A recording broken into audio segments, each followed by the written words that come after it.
Hi everybody, bringing you a Walking Dead No Man's Land from the forum kind of thoughts, as there's only one topic to discuss today, and that is the massive 1.9 update that we're getting tomorrow, which is good news.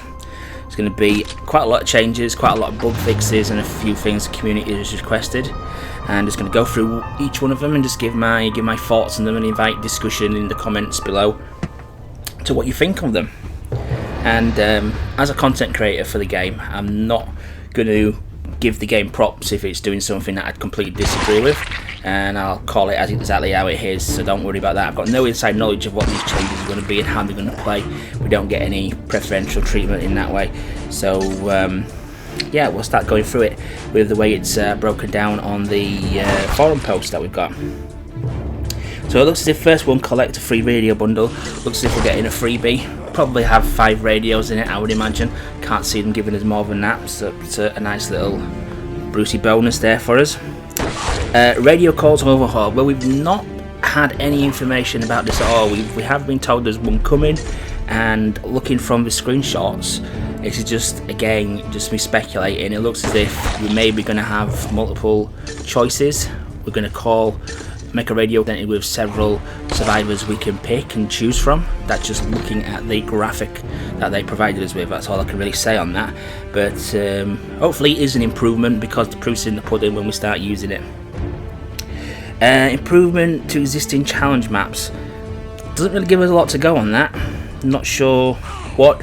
Probably spawn placements, maybe a bit of balancing on the amount of walkers, because there was a trend coming in the last few maps where they just seemed to fling walkers at them like crazy. There was millions of walkers on some of the levels, and it was just a bit stupid. So hopefully they've rebalanced them kind of and made them a little bit more sensible, to be honest with you.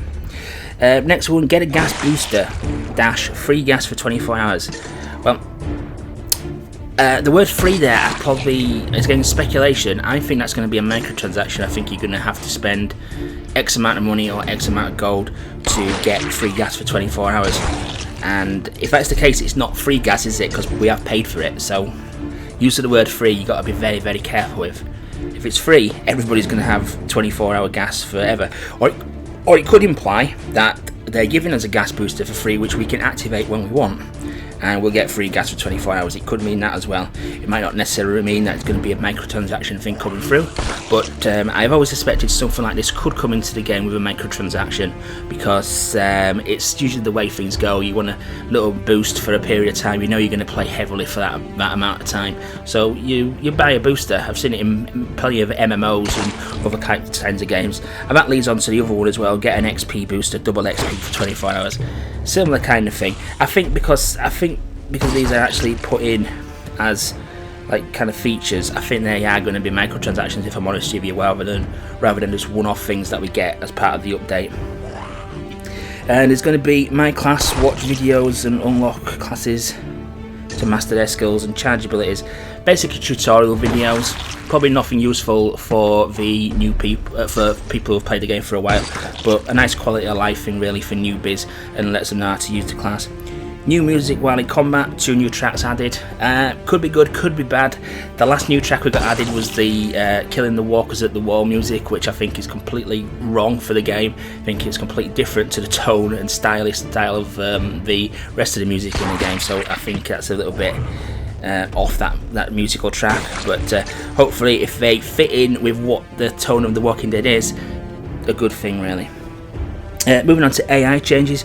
Distance field. Melee units prefer to move closer and ranged units prefer to be further away. That probably means that the human enemies, the range guys, are actually going to stay at range rather than bull rushing you like they do now, and the melee units will obviously make a point of getting close to you, which is a sensible change really.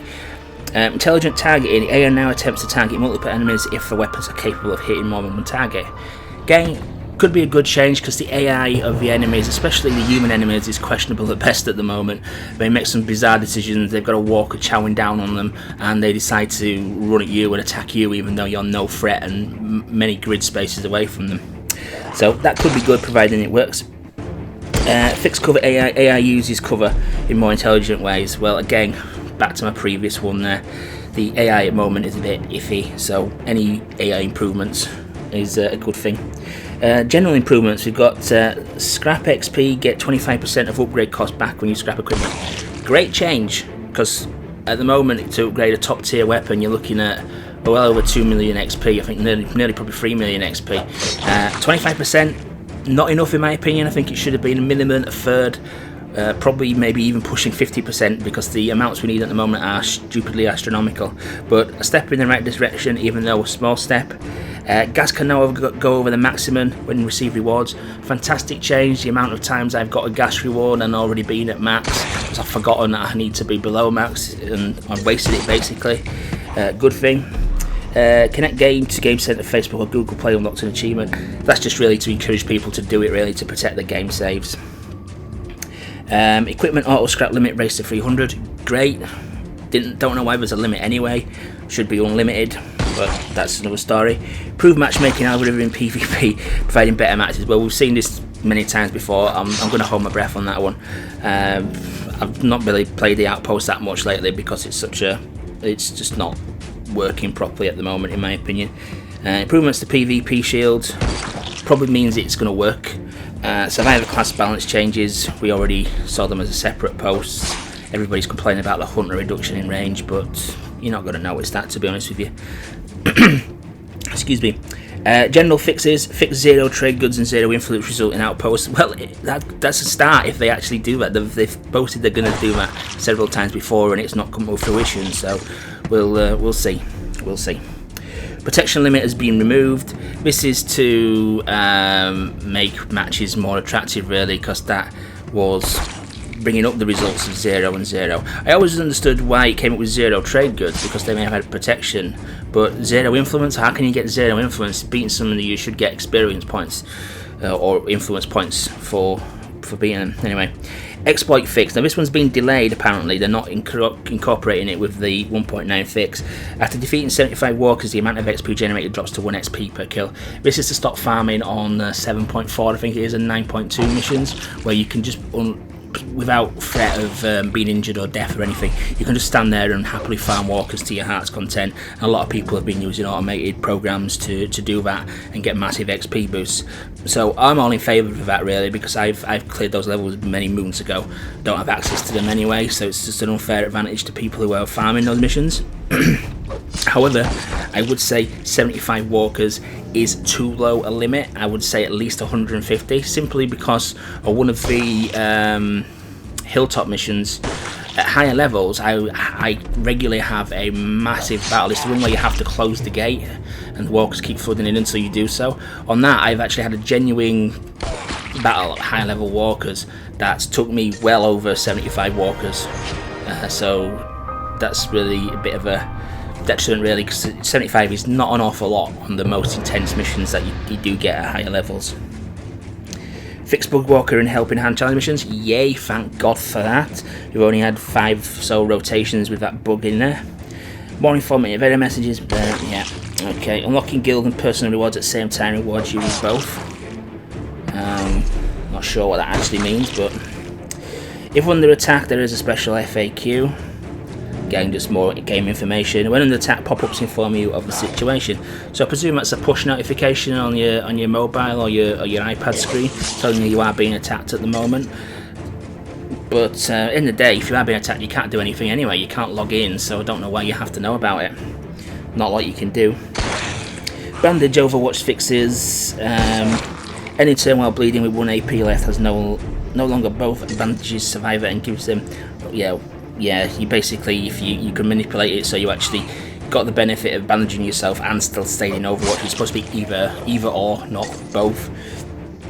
Same, there was a problem when if you logged out while you was injured, you couldn't actually bandage yourself. Bleeding rangers actually do bandage themselves now.